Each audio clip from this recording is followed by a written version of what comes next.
കൊച്ചുമക്കൾക്കു വേണ്ടി ഒരു തൈ നടാം, 100 കിളികൾക്കു വേണ്ടി ഒരു തൈ നടാം, നല്ല നാളേക്കു വേണ്ടി ഒരു തൈ നടാം, നമുക്കമ്മയ്ക്കു വേണ്ടി ഒരു തൈ നടാം, കൊച്ചുമക്കൾക്കു വേണ്ടി ഒരു തൈ നടാം, 100 കിളികൾക്കു വേണ്ടി ഒരു തൈ നടാം, നല്ല നാളേക്കു വേണ്ടി.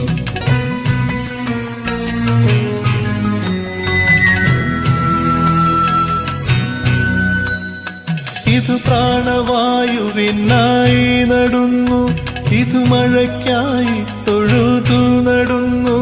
ഇത് പ്രാണവായുവിനായി നടുന്നു, ഇത് മഴയ്ക്കായി തൊഴുതു നടുന്നു.